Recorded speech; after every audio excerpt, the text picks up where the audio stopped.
নমস্কার। সত্যমঙ্গল চ্যানেলের সকল দর্শক এবং শ্রোতা বন্ধুদের জানাই আন্তরিক শ্রদ্ধা ও ভালোবাসা। আজ আমরা এই ভিডিওর মাধ্যমে স্বামী লোকেশ্বরানন্দজি মহারাজের কথা থেকে আলোচনা করব। অপূর্ব আলোচনা করেছেন মহারাজ। মহারাজ বলছেন, সব ধর্মই পবিত্রতার উপর জোর দেয়, কিন্তু পবিত্রতা বলতে ঠিক কি বোঝায়? পবিত্রতা কি দৈহিক শুচিতা এবং পরিচ্ছন্নতা? কথায় বলে দিব্যতার পরেই পরিচ্ছন্নতার স্থান, কিন্তু সে কোন ধরনের পরিচ্ছন্নতা যাকে দিব্যতার পরেই আসন দেওয়া হয়েছে?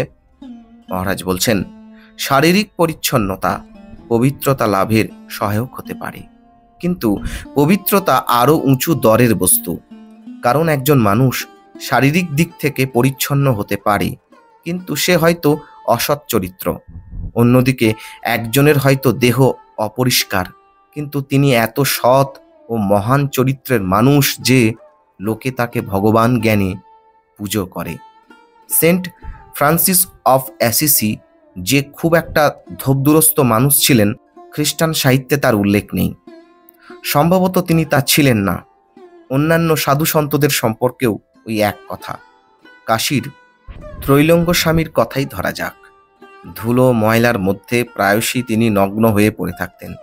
হয়তো মানুষের ভিড় এড়াবার জন্যই তিনি ওই রকম করতেন। উদ্দেশ্য যাই হোক না কেন, তিনি যেখানে যেতেন লোকে তার পিছু পিছু যেত। অনেক অলৌকিক ব্যাপার ঘটালেও তার চরিত্রই তাদের আকর্ষণ করত। জগতের প্রতি তিনি একেবারেই উদাসীন ছিলেন। কেউ হয়তো তাকে সোনা দানা দিয়ে গেল, কিন্তু তিনি ভ্রুক্ষেপও করলেন না। আবার পর মুহূর্তে কেউ হয়তো তা উঠিয়ে নিয়ে চলে গেল, সেক্ষেত্রেও তিনি সমান নির্বিকার। শ্রীরামকৃষ্ণ এক সময় ওইভাবে থাকতেন।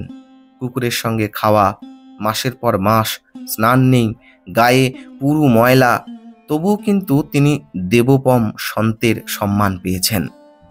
আমাদের সময়ে গান্ধীজি হাঁটুর ওপর ধুতি পরে থাকতেন।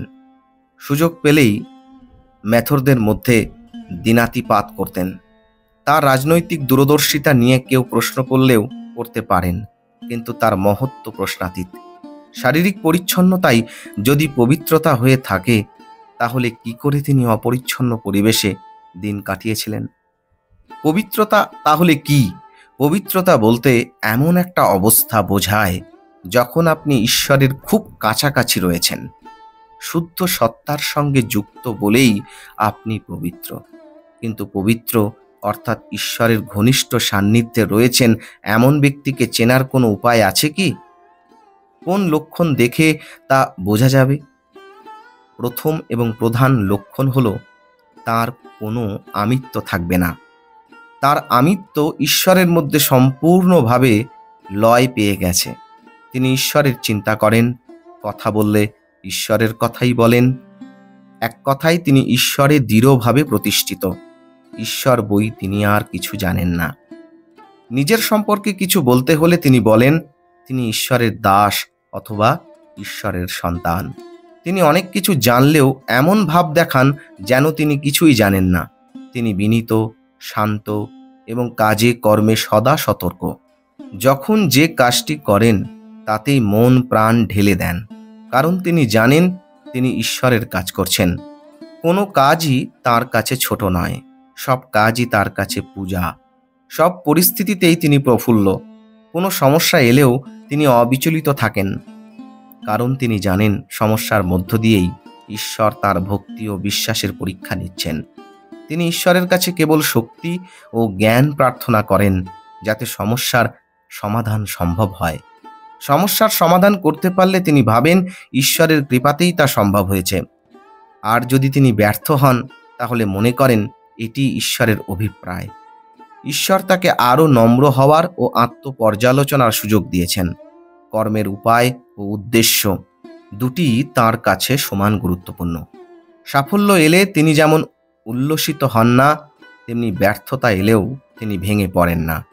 সব অবস্থাতেই তিনি ধীর, স্থির ও সংযত। তিনি সকলের কল্যাণ চিন্তা করেন, যাঁরা তার প্রতি মিত্রভাবাপন্ন নন তাদেরও। সকলকে শ্রদ্ধা ও বিনয়ের সঙ্গে তিনি সাহায্য করেন। এমনভাবে তা করেন যে দেখলে মনে হবে সাহায্য করতে পেরে তিনি নিজেই কৃতার্থ। কেবল এই রকম মানুষকেই পবিত্র বলা হয়। পবিত্রতার প্রকৃত অর্থ চারিত্রিক পবিত্রতা, দৈহিক শুচিতা নয়। সত্য, শিব ও সুন্দরী পবিত্র। তাই কেবল ঈশ্বর অথবা ঈশ্বরকল্প মানুষই যথার্থ পবিত্র। এমনটাই অপূর্ব আলোচনা করেছেন স্বামী লোকেশ্বরানন্দজি মহারাজ। আজকের আলোচনা এইটুকুই। আশা করছি আজকের এই আলোচনা আপনাদের খুব ভালো লেগেছে। আর সত্যিই যদি ভালো লেগে থাকে তাহলে প্রতিদিনের মতো ভিডিওটিতে একটি লাইক, শেয়ার, কমেন্ট ও চ্যানেলে যারা নতুন এসেছেন তারা চ্যানেলটিকে সাবস্ক্রাইব করে সত্যমঙ্গল চ্যানেলের পাশে থাকবেন। ধন্যবাদ।